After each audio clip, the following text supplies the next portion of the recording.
it's going to allow me to do better by my employees, do better by the environment, produce more on the land while still making the land better. Sure, yeah.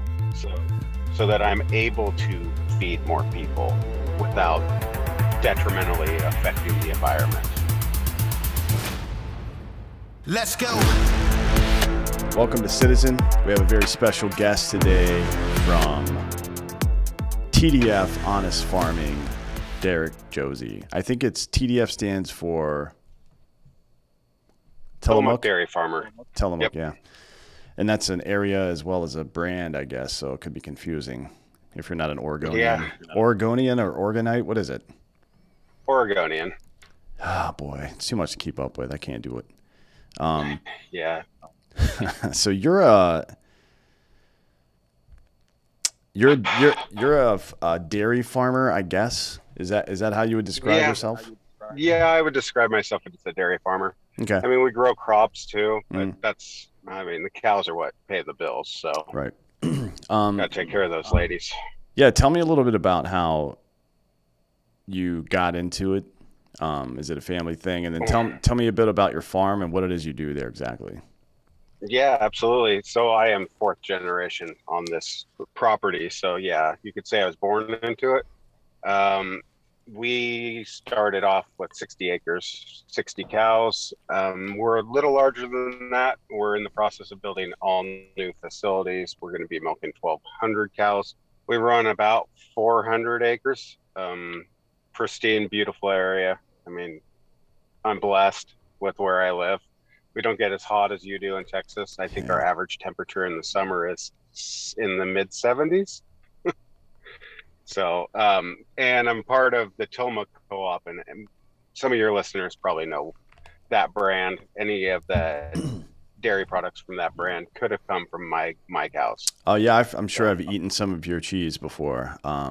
Yeah, and our ice cream is phenomenal. Yeah, I know you're Bluebell State, but it's hard to beat ours. I'm not from Texas, so I'm not particular to one of those or the other. But when I lived in the Bay Area in California, it was very popular there. And actually, when I lived in Madison, Wisconsin, it's super popular out there as well, surprisingly, because quite a few cows in that area. But, you know. A lot of cows, yeah. Wisconsin's a weird place. They're like some states you'll go into a grocery store and they have a whole aisle of whatever that state's known for. And in Wisconsin, it's cheese. It's like 7,000 different types of cheese. Yeah. So you said sixth generation, right? Sixth generation? Fourth. I'm We've sorry. been on this property for 104 years now on this farm. That's incredible. So this show is, there's a lot of political shows out there. I've been on quite a few of them. I've hosted one of them, and it just kind of like I kind of got mired in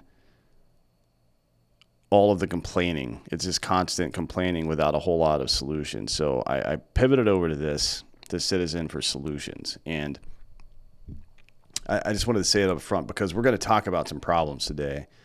But I want to focus our responses on ways that, like it's obvious how a dairy farmer can have an impact, but I want to bring it back down to how the people that are listening to this can also have an impact. So let's start with, everybody knows about what's going on in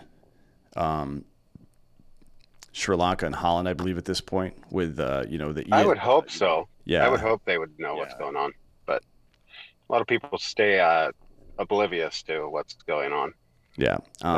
With all the ESG stuff and the very bizarre push towards green energy, which is it's definitely political and not scientific. But definitely. Just from your perspective, let's start with the U.S. though. What's going on in the farming industry in the United States? a lot of the same stuff. There's this huge climate debate going on, and for some reason, cows seem to be the focal point and the blame for everything, according to all the experts, even though all the scientific data states and shows that cows aren't contributing to any of that. I mean, they obviously add methane to the Mm. atmosphere and things like that, but methane is on a cycle. So every 12 years, the methane that's gone up has broken down and come back into the soil. So cows aren't contributing to anything. It's a natural cycle. Um, so there's a lot of talk of ways to, cut back on methane, and uh, you should stop eating beef for the environment when it's not scientific, like you said. Um, and you're taking one of the most nutrient dense foods known to man that you can survive on, Mm. and you're trying to talk people into not consuming it anymore and going to, this plant-based diet and vegan, which if you want to eat that way, good for you. No, thank you. From my point of view, I enjoy steak and cheeseburgers way too much to do that. Sure, yeah. I mean, it all feels a little, considering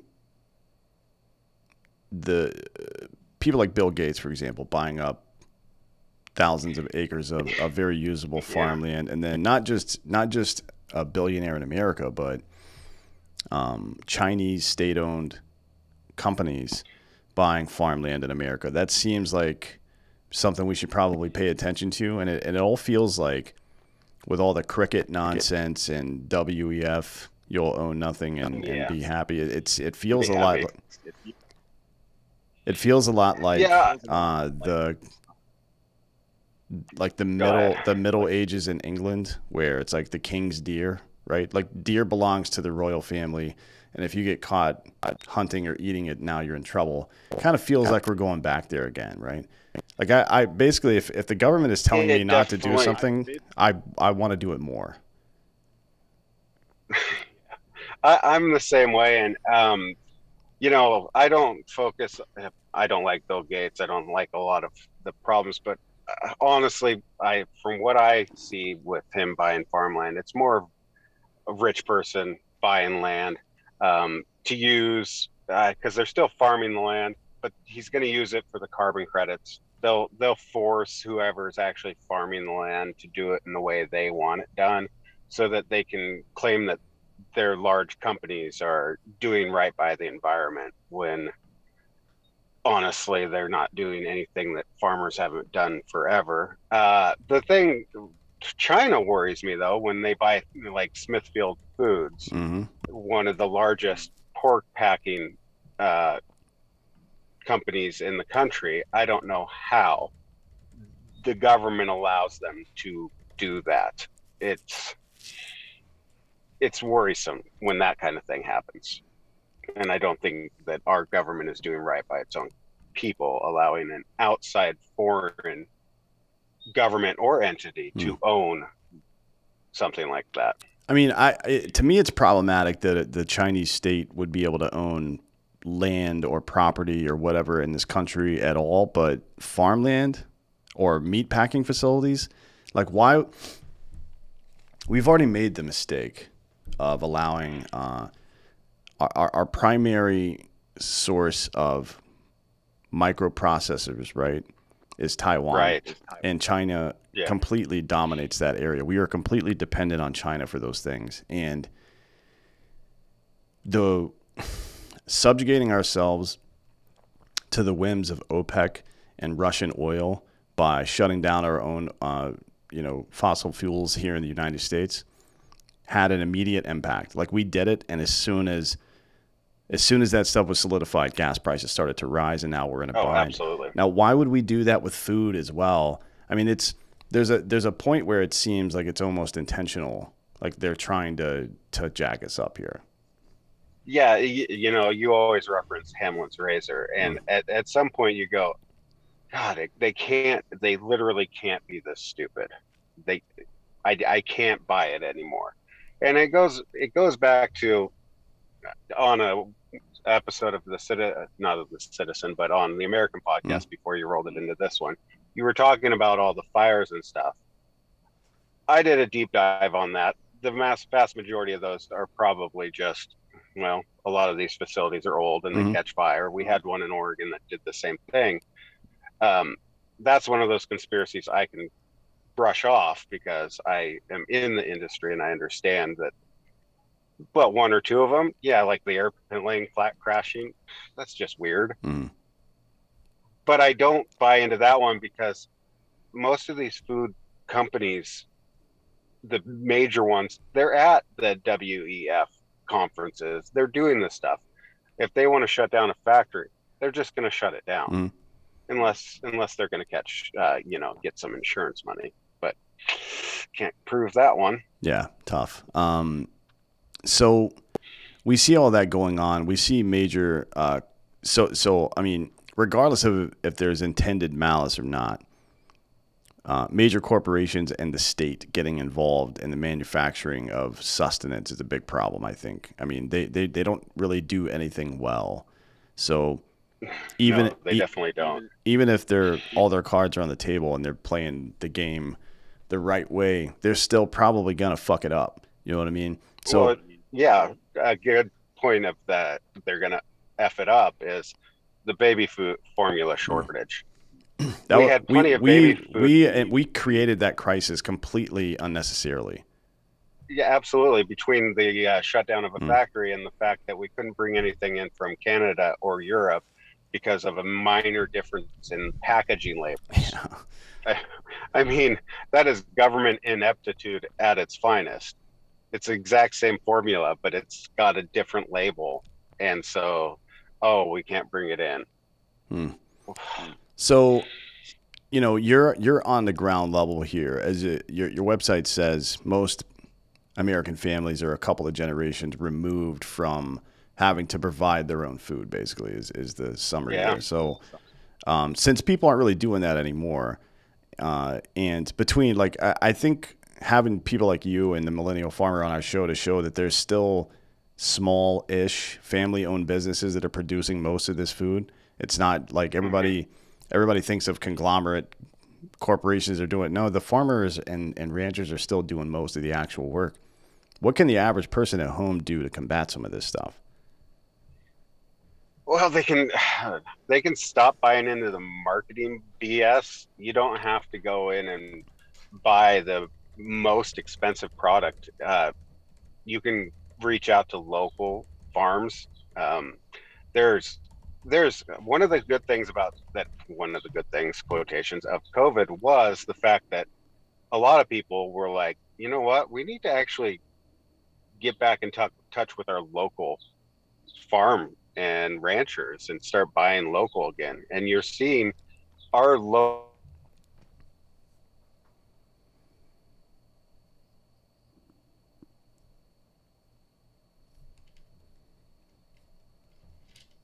people started going out and contracting with local ranchers or farmers to get a half a beef or Mm.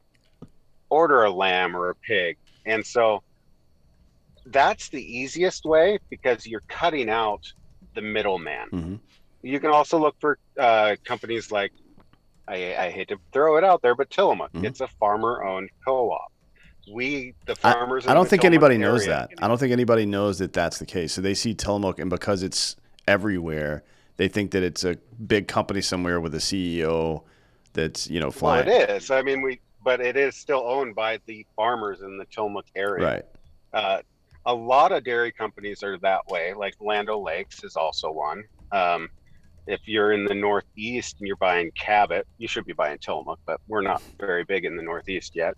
That is owned by a farmer-owned co-op. Um, so there's ways, even in the grocery store, if you look for products that are from companies that aren't owned by the 7 major companies that own basically the whole food supply system. That's one way of helping because you're cutting out a lot of the middle where most of the money's going. Mm-hmm. But one of the main things, if you're in a city or suburbs, you're literally an hour or 2 hours away from a farmer that is doing direct to consumer. And the easiest way to expand that is to flood him or her with orders so that more farmers are like, oh, this is a viable option. Because farmers are conditioned to think that we have to go the traditional Mm-hmm. route too. I mean, Zach, millennial farmer, Mm-hmm. they sell just to a grain elevator and it goes wherever. So helping local to you is the easiest way to keep farming viable. You said there's 7 companies that own most of the food supply. What companies are those? Oh gosh, I shared this a while ago, and it could be 6. I could be wrong, but it's like, um, oh God, I'd have to look it up. But I shared a graph, and it just shows that they own all these brands, and one of them's like Pepsi Mm-hmm. owns everything, and Coke owns a whole nother section, and Nestle is a big one too. more Nestle. Yeah, Nestle's a huge one. And you just see it's like a spider web and they own all these brands. So even though you're in the store and you have your favorite brand, it's owned by one corporation. And so they make you think you have the choice in the store when it's all owned by the same companies. And that's one of the things we've learned at Tillamook is, it's hard to expand. We're huge. We're in 70% of households in the Pacific Northwest. Mm. On the east side, we're at 2% because it's just so hard to grow to scale and have people recognize you as a brand that's different. Yeah, for sure. I mean, so here are I'm looking at a chart here um, of the top 10 companies that own multiple brands inside the food supply. So Nestle, PepsiCo, Coca-Cola, Unilever for some reason, who I believe started out making soap and cleaning supplies. General Mills, Kellogg, Mars, Associated British Foods, who I believe produces the most popular baby formula on earth, if I'm not mistaken, and Mondelez or Mondelez, however you say it. So those companies, I guess what, and I used to, when I lived in the Bay Area, I don't know if they do it here in Texas, but when I lived in the Bay Area, I was in a beef co-op and a farm co-op. So once a week, I would get a basket of vegetables, right, that came from a local farm, and then I think it was once a quarter, I would get a quarter. So me and 3 other families basically split a side of beef. So I get a quarter side of beef every quarter as well. Yeah. I'm not sure if I don't know if they do it everywhere, but so Oregon, Washington and Oregon, they have those pretty ubiquitously. Northern California, not so much in Southern California, but I don't know that type of thing has really made its way to the middle of the country yet. Even if it hasn't, there is ways to do it online now, which is the beauty of online, because you can find companies that they'll ship it right to your door, and it doesn't have to be one of these big, these food companies that'll prepare it all for you. No, find a rancher that's Seven Brothers Farms is one that comes to mind. They ship all over. It's a great way to help keep individual farmers in business. Yeah, we've got a couple of friends that do it as well. Mountain Primal in Colorado. Yes, that's a good one. Here in Central Texas, Iron Table Wagyu is a company my buddy owns. They are really good, but Wagyu is a little bit more. It's obviously more expensive, but it's also the reason it's more expensive is because there's less quantity of it. But if you're looking to buy bulk meats and stuff like that, a company like Mountain Primal is a good one to use. Exactly. Because they'll ship pretty much anywhere in the country. Unless there's I don't know that if there is any kind of regulation on shipping beef. So far as I don't think there is, but I'm sure they'll come up with one. Yeah. So one of the other things you said was that buying more from local farmers and using more of the D2C or direct to consumer model as the consumer, like you're essentially investing in the kind of world you want to live in, right? Yeah, you absolutely are. To me, it's a good analog for federalism, for small government, isolated power at the lowest possible level, because it's going to be really hard to tell some corporate farm to not use Monsanto products, right? Because Roundup is now in 80% of people's urine in America. That's a new study that came out last week. That's not great. Yeah, but that's a shady study. I've looked into it a little bit. I mean, because I grow corn that is Roundup ready. We spray the Roundup on it when it's like 3 inches tall. It's broken down and out of it, and it's going in to feed cows. So I mean, there's a whole separation thing. Roundup, if you look into it, or glyphosate, which is what we're really talking about now that it's not owned by Monsanto, is one of the safest pesticides, herbicides that we've ever had able to be used as human farmers. So that's a totally different topic. And Monsanto I get it, because they are, or were before they got bought out, were a huge corporation, and you heard all the stories, like, they'd sue farmers for using their genetically designed plants. And I had to do a deep dive on this several years ago. The only actual incident where that happened was when they found a farmer had like several hundred acres of their corn that he was growing and was going to use as seed stock. So you can get generic corn on the market. Most farmers don't want to do that, because you can get, like, our corn is designed for our area.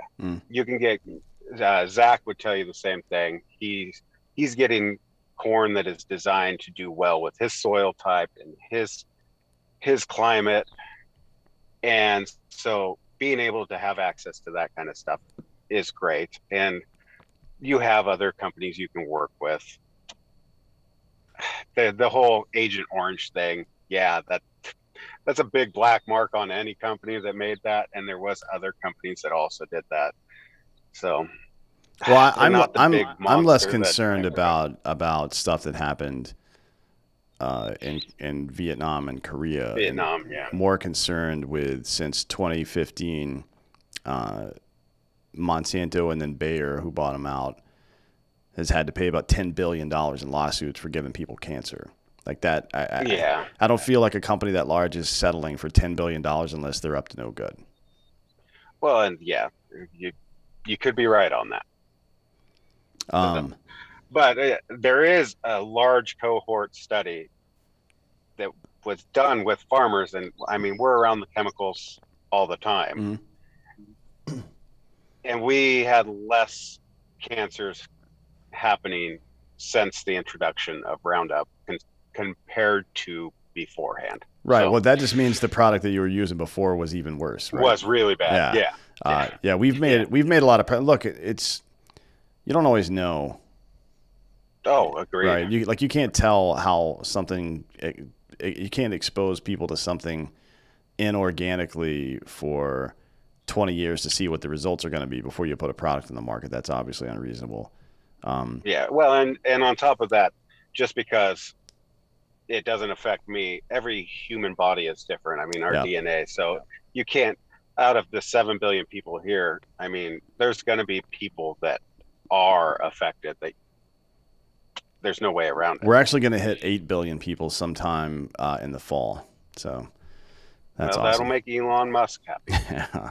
Yeah, he's doing his part to contribute for sure. Yeah. So I like to look at some of the principles during these shows. Absolutely. One of them is I'll put more into this country than I take out of it. And it's I don't know that it's entirely obvious to a lot of people how to account. Like for you, I feel like it's pretty obvious how you accomplish that, right? Like you run a good business that provides food for people, and you do it in a co-op and not a corporate conglomerate. That's responsible business owning that contributes to the fabric of American society. Yeah, but even on my side, Mm, so yeah, we've been here 104 years. Our we've partnered with, the government. We used to have our cows in the streams and stuff. mm, Now they're all fenced, and we put water troughs in, so they're drinking in the pastures and not contaminating the rivers. And so our rivers in this county have never been as clean as they are now, or at least not dirtied by cows and mm. cow manure. I mean, now we get test results from the Wilson River, which is where I'm at, and 15 miles up in the mountains, there's a big swimming hole that a lot of people from Portland come to, and we're getting test results that are showing, sunscreen and things like that in the water, but at least it's not cow manure. So Right. that is one of the principles that I was going to tell you that I like that one because, even with what I'm doing with my new facilities, it's going to allow me to do better by my Mm. employees, do better by the environment, produce more on the land while still making the land better. Sure. Yeah. So so that I'm able to feed more people without detrimentally affecting the environment. Yeah. It's So interesting. Like I always warn people. Um, one of my buds that we've had on the show a couple times, Michael Schellenberger, does a lot about the alarmist nonsense around environmentalism and how there's so much, uh, half truths and propaganda, and then very frequently outright lies that are completely and are very easily disproved by basic science. Right? That, yeah. for example, what you said about. So we did a study 90, 93 to 95, I believe it was. It was right before the Alberta beef thing. So I think that was in 95 to 97 is when that happened. So it was Mm-hmm. 93 to 95 about cow farts, methane, right? Going into the Yep. atmosphere and what kind of, and the findings were exactly what you said. We're on like a 12 to 15-year cycle, depending on, everything else that happens. And methane rises, comes back, affects stuff, but that's how nature works. The more carbon dioxide there is, the more oxygen that will be produced by trees, so on and so forth. Like nature is pretty good at figuring shit out. It doesn't really need our help. But besides all the nonsense that happens there, I do warn people, don't let the fact that these people are trying to constantly lie to you, to control you, stop you from being a good steward of your environment. Super important, and Absolutely. to be responsible for your actions. And it's like, leave things better than what you found it. It's the Boy Scout thing, right? And especially if you're going to be there for a while. Yeah, I plan on, another 4 generations Mm, being viable on this property. Because after 4 generations, they can deal with it. Not my problem anymore. yeah. But I want my great grandkids to be able to say, yeah, we've been here 8 generations. We'll be here another eight Mm. generations after this. Or, by then a meteor comes and solves all our issues. We are due for a cataclysmic event at some point soon. Yeah, they say, off the West Coast, we're going to have that subduction zone, and the Tillamook area is basically a mud flat. So I'm just going to jiggle. It's going to become jello, and I'm just going to sink in. So I won't have anything to worry about after that. um, can you? This is more just for my own, edification, I suppose. But I see a lot of people I know in the fitness and wellness industry talking about regenerative products. Can you tell me what that is, and Oh, whether I gosh. should pay any attention Yeah, to that? regenerative is a lot like organic was 10 years ago. Organic is basically dead. There's so many people doing organic that now they have to do something new to create marketing dollars. Mm-hmm. I'm regenerative. Zach is regenerative. Every farmer I know is doing what they can to promote soil health, to make sure, once again, that the next generation can take over. Nobody is I'm sure that I shouldn't say nobody. I'm sure there's some idiot out there somewhere that is destroying their own farm for, a couple extra dollars. But the vast majority of us are regenerative because we want the next generation to be able to take over. We're not. The other thing is there's this, we only have 30 harvests until the topsoil is gone.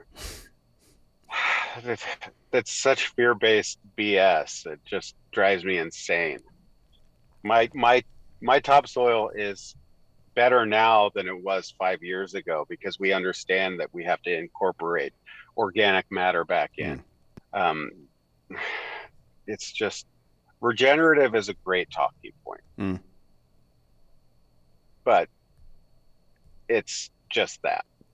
Well, organic began as all these things seem to do, as kind of a grassroots kind of situation where people are like, all right, cool, let's get rid of some of these harmful pesticides and start using stuff that makes Right. sense. But then somebody trademarked organic and started charging Mm-hmm. people to come inspect their farm, for example, and you have to pay a licensing fee to to be certified organic. That's a scam. That's not like, Yeah. well, it's not real. There's nothing real about that. You know what I It's mean? not real, and a lot of the times these organic guys, most people don't understand that they're still using chemicals. Yeah. They just have to be organic. So a lot of the times it's still safe as far as we know, but you could be getting an organic fertilizer that has to be shipped around the world for you to use. So how is that any better for the environment? I mean, I wrote a book where I explain about the bat ganu Mm. that almost started wars with Europe. Um, they were there's caves in South America that are just full of bat poop, and Europe was having a problem with getting enough fertilizer, and so they were ship after ship back in the day of this bat poop was being sent over, and there was countries that were ready to go to war over it, and then we came up with synthetic fertilizer. There's actually a good documentary on this. It's called Ace Ventura 2: When Nature Calls. Um, I believe that's a documentary. I can't remember, but that I'm is pretty sure, yeah, that was definitely documentary. that is the premise of that whole movie, though, is that the the governor of whatever that African area was some rich white dude that wanted a European white dude that wanted to like steal all the bat shit out of out of that area because it's so valuable. It's really interesting how that works. I mean, look, I like politics. I like to follow it and stuff. It's very interesting to me to see how human beings behave. I guess that's why I like it. Like, I don't like any politicians. I think I've been pretty clear about that. But Yeah, nobody does. no. But it is They're interesting to a necessary degree. evil that should be pruned as much as possible. Yeah, sure. And it is interesting to a degree. But when it starts getting involved in, like, education shouldn't be political. Healthcare shouldn't be political. Feeding ourselves should not be political. We should be looking for the best possible way to do those kind of things. Like, if we want to talk about speed limits and term limits in office and how much money we're going to spend on internal and external defense, we can have conversations about that and come to some kind of consensus based on everybody's involvement in the conversation. But when it's about food, let's get some experts. Let them set the policy, and we'll use that policy. The end. Yeah. Yeah, but even and this is what frustrates me about the agricultural community, and this is basically like all government. The further away from the farm you get, the worse the experts are. Because, for example, Farm Bureau, it's a lobbying organization. My local chapter of Farm Bureau, I know everybody. Great. They're great for the county. The state, I know a lot of the state people. They're doing the best. You get up to the national level and they try, but if you have somebody from North Carolina representing, most of the country, that's a completely different environment than Tillamook, Oregon. And so they're going to be making policy that makes sense for their area, but by God, it definitely doesn't make sense for here where I get 90 to 120 inches of rain a year. Right. So much like everything else, farm policy should be at the local level, Mm. and then national level should be a lot less. I mean, certainly there. I don't know how it works any other way. There's a reason that you even in situations where there is strong central leadership, whether it's a federal government or, like, let's say a division in the army that's in control of about 20,000 or so people, every layer below them is still given an extreme level of autonomy and authority to do what's necessary because you're the guy on the ground. You're the person closest to the situation that we've trained to handle that situation. And Yeah. it doesn't make a whole lot of sense to me for, you know, someone in an entirely different region with entirely different experience to be in charge of that stuff, right? So if all the farmers in Tillamook, for example, farmers and ranchers and dairy farmers in Tillamook are going to do their best to produce the best quality product that is sustainable because they want to continue making money, continue providing a good service, and continue providing it into the future as long as possible. That is Right. like, you're not going to get a better meritocracy than that from some dude across the country or in DC. It's just not going to happen, right? I know. And for some reason, we seem to think we should be taking it even another level up and making policy at the WEF or UN. And we see how that's working out in Sri Lanka and what's going on in the Netherlands. We're going full circle now back to the original. Or Wales or Ireland, all those places where they are to meet these 2030 goals are cutting nitrogen or cutting back on animals in the case of Ireland. Or in Wales, they've dictated that farmers have to replant 10% of their property back into forest and trees to make these greenhouse gas reduction goals. And I don't know why this makes any sense to do when we're in the middle of a very dangerous time where the developing world is going hungry. Yeah. I mean, especially like any conflict that happens in Northern Europe, like seriously affects the food supply going into Africa because Ukraine and Russia provide about 21 or 22% of the world's wheat exports. Like, it's untenable. You can't do that stuff.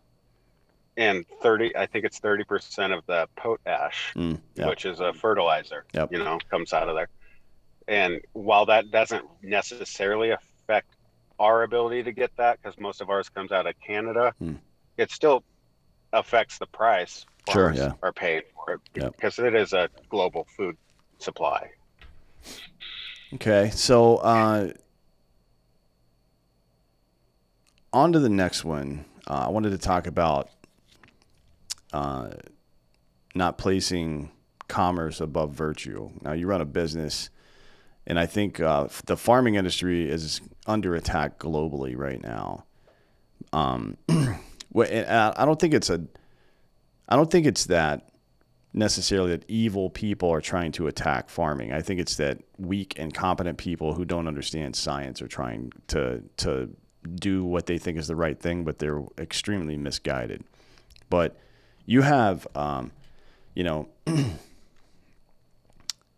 we've been talking about these stories since Field of Dreams, right? And even before that, the individual farmer having trouble making ends meet because of all the bullshit that surrounds you. And one of the easy options is to sell out your stuff to, go into a single source or whatever it is.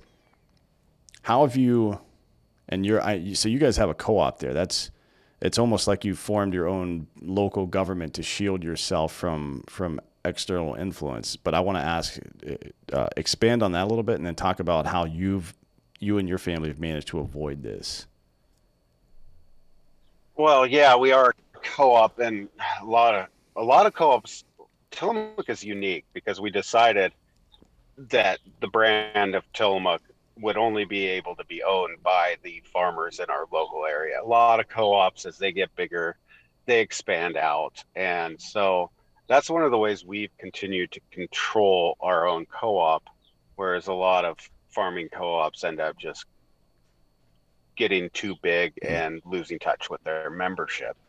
So we've gotten, and that would be, my grandpa and my dad my dad was a president of the board of directors for Tillamook in the 90s. He was president for a while, and I've been on as an alternate. I was on for 3 years, and so it's just staying active and making sure that, yeah, it's $1 billion company, but you still have to make sure that the rudder is right and it is not steering off Mm-hmm. course. And it's a fiduciary responsibility to make sure that it's staying true to its founding principles, which were, high quality products that people are going to want to eat and buy, taking care of its farmers, taking care of its employees that are, without the employees making the cheese, making the ice cream, all I have is a bunch of milk that I don't know would go down the drain because I don't have anybody to take care of that product for me. Right. So it's about making sure your principles and you're staying true to what it's not just got to make money. It's this money has to serve a purpose Mm. to take care of everybody along the supply chain that makes the product work. Yeah, and from the consumer's perspective, which are, the vast majority of people are not milking cows, No. or slaughtering them, or farming in general. But what something you can very easily do is not buy products from Nestle and Pepsi and Coke and Unilever and Kellogg, Mars, Mondelez, and other companies like that, and instead buy from Tillamook or local farms or Cabot if you're in the Northeast. There's in California, there's Neiman Ranch. They're pretty good. You can look. You've got Google at your home. You can figure out who near you does this sort of stuff. And I've seen some of the co-op companies have their own websites, but what I haven't seen is something that's national, right? Something that'll find a farm in your area for you. You And know what I I mean? try, and so I do have I'm trying to build this, and it's like farmers are stubborn. I have on my webpage, and I've shared it on my socials, where they fill out a form, and I'm going to put it on my website so that if somebody wants to find a farm near them, they click on their state and they can find it. And I've been trying to do this for about a year now, and I've got like 150 farms Mm, that have filled out the information. That's it. And it's just like, I know in every state there is most likely hundreds of mm. farms that are doing this. And yet it's like, okay, this is a free service. I'm trying to help you guys out, but you're not willing to take the time to take 2 minutes to put your information into the little boxes. Right. Yeah, it's always tough to get. I mean, so I don't know if the farming community is one that's super hip to this kind of technology. You know what I mean? So that might be Right. a tough thing. I I mean, wait. think Yeah, go ahead. I think the next generation is. Right now, the average farmer that actually owns the farm is, I think, 62 years old now. So in the next 10 to 15 years, I think it's something like 3/4 of the farmland in the United States will be passing on to the next generation Mm, of farmers, or the Mormon Church, mm. or Bill Gates, because Mormon Church owns a lot of Oh land yeah. too, a lot of land. Yeah. So yeah, it is a crucial time, and I think that's how a lot of the smaller to medium-sized farms are going to break away. For example, in the dairy industry, I know of 3 different small dairies that are only milking, 50, 100 cows, that have done their own, they're doing their own bottling of their milk and they're selling direct to consumer. And it's because they didn't want to have to go the commercial route Mm. and grow and get to the size that it makes it viable like we are. I'm going to be milking 1,200 cows just so I can afford to provide the lifestyle that I think my employees and myself deserve to have. That's a lot of cows. Mm-hmm. So it's there's going to be a lot of changes in the next 10 to 15 years, and I think it's going to I'm optimistic that it's going to change in the correct way. And what do you see coming down the pipe for that? I think it's a good idea for people who aren't necessarily in the industry to be aware of what innovation's coming, what problems might be coming, so they can be part of solutions. I mean, the technology in farming, everybody still thinks the old man with the pitchfork standing in front of the red barn. My new parlor is going to have a robot in there that assists. I have so much medical data, for no better term, on each individual cow. They all have a Fitbit. They all have all the stuff, which allows me to take better care of my cow. And the technology is cheap enough now that smaller farms will be able to do the same. I see with the next generation a lot more online presence combating all the BS that we're seeing. I see a lot more direct to consumer. And once again, I think COVID had a lot to do with that Sure. and it's actually made the agricultural community as a whole more nimble. Mm-hmm. Because when they shut down all the restaurants and the bars and everything, that's about where 35 to 40% of all dairy and meat and ag products in general went into that pipeline. And all of a sudden, well, they had nowhere to go. And so we had to, these manufacturing plants had to be a lot quicker at being able to switch to labels in supermarkets, because if you don't have the correct label, you can't sell to a supermarket. So we're going to be a much more nimble system going forward. And God, I hope we're going away from just-in-time manufacturing and supply chains, because that has just been a disaster all Right. around. Well, I mean, we've seen it happen in media too, right? Right. It started happening before all these shutdowns and stuff, but particularly in mid to late 2020, when production houses started to shut down and networks and theaters started to run out of content. We had already been shifting into a creator economy, but then it really kind of it really launched the individual's ability to produce their own product and put it directly in front of the consumer. And absolutely, that's an extremely good thing, because all of the have you ever heard the phrase that a camel is a horse designed by committee? Right? Because no, but like it's all fucked up, right? That's not the way a horse is supposed to look. It's like, what are these humps? Why is the neck so long?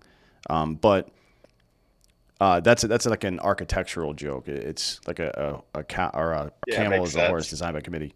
But all those little touch points that people, like you were talking about earlier, the person on the East Coast who's trying to set policy for your farm, for example, that has no idea what they're talking about. All those little touch points where people don't have the correct insight and experience to make good decisions there negatively affects the product in some way, whether it's media and funny jokes getting cut out, or woke nonsense making its way in, or in farming, which is more important, where you're not able to produce as high a quality product in the volume that you want to, right?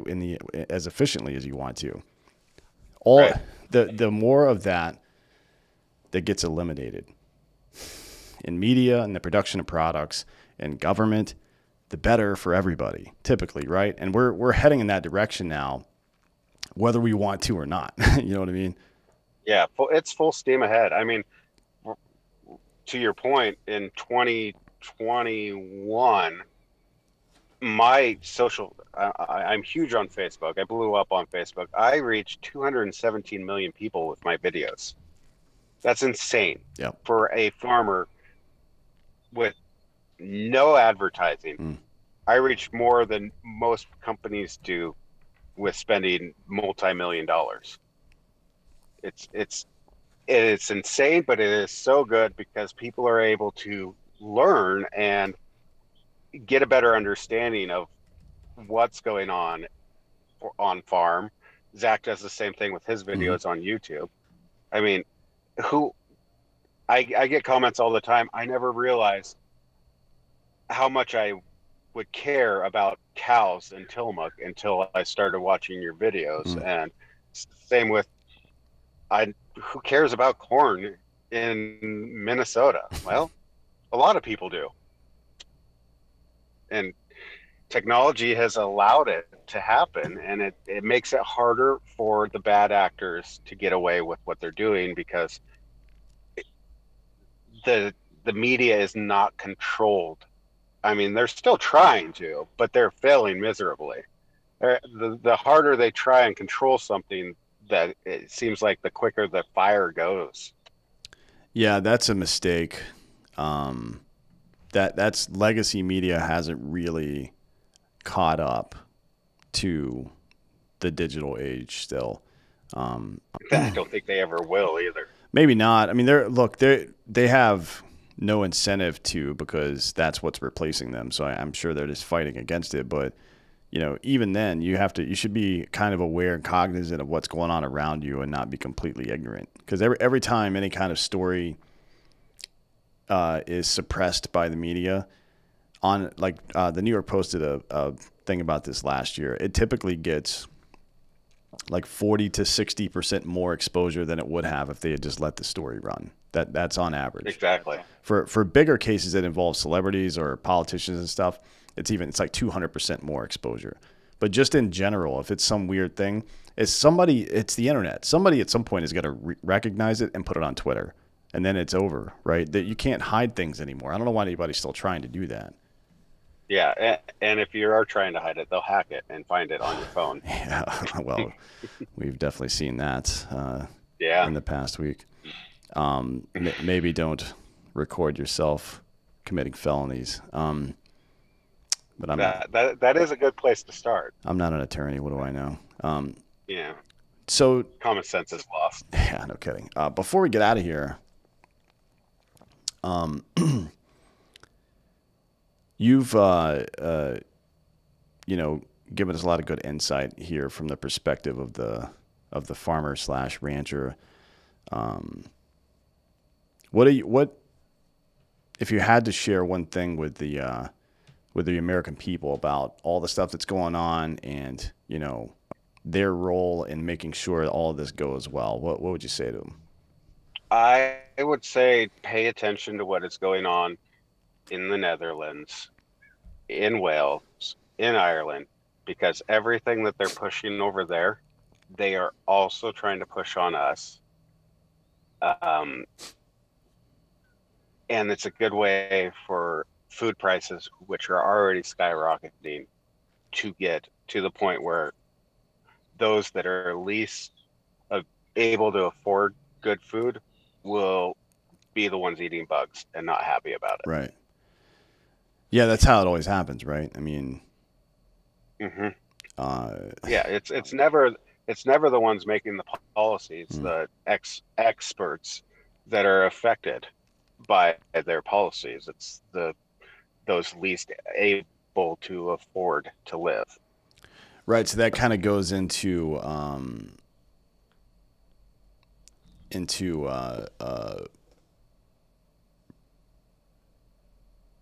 protecting people, I guess, right? So Yeah, it's absolutely. it's easy to think about yourself and your own problems. Um, it's easy to it's like life is tough a lot of times.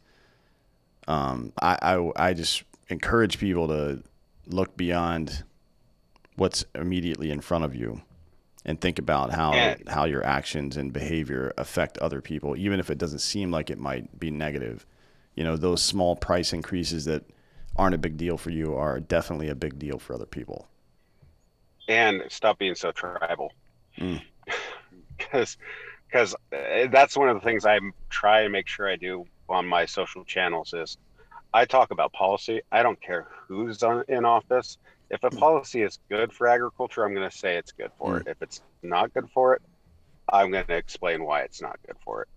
And sometimes, for example, when we were doing all the tariffs on China, it wasn't really good for agriculture, but it was good for our country as a whole to try and bring some of that manufacturing back to do the things that we needed to do to make our country more self-sufficient. So doing for the greater good is, yeah, okay, the tariffs suck. It's causing issues with prices for farmers, but the vast majority of farmers understood that in the long run, they were necessary. Right. Yeah. And we're going to face some more of that soon. So there's going to be a bit, well, not more, I guess, just sustained, because there's going to be a bit more ass ache over the next 2 to 3 years here, where some tech companies are standing up microprocessor plants in the Midwest right now, in Ohio and a couple other places. It's going to take some time to get those rolling, to get ourselves off the China tit for tech, for lack of a better phrase, but it's needed. Yeah, it's needed, and it's coming, right? So we got to figure out ways to take care of each other while this shit's getting done. Great. Well, look, I appreciate you coming on today. It's very illuminating to hear some of this stuff from somebody that's actually on the ground, because you hear a lot about it in the news here and in other countries. And we know that the profit motive and power motive from the government level is a corrupting factor that people like you and Tillamook Co-op fight against on a regular basis. And it's, we appreciate what you do out there. I enjoy the cheese and milk and ice cream as well, so that helps. Yeah, you should try our cream cheese. We just came out with it. Oh, really? Another shameless I don't know if it's available here in Texas. I'll have to check. I mean, we've definitely got Tillamook products here. I'll have to check in the. Yeah, I'm pretty sure HEB. Yeah, HEB carries pretty much everything. Yeah, I mean, it kicks Philadelphia's ass. I mean, there's no comparison. So yeah, I'll definitely go grab some of that. All right, thanks, man. I appreciate you coming on today. Anytime. Tell everybody where they can find you. I am TDF Honest Farming on Facebook, Instagram, YouTube, and at Derrick Josi on Twitter. Great. All right. Thanks for coming. And I'm on LinkedIn too, but that's just a cesspool of bullshit. Yeah, LinkedIn is weird. I try not to. So weird. Try not to go on there. Yeah. So, thanks for coming today. Thank you all for listening. This has been Citizen.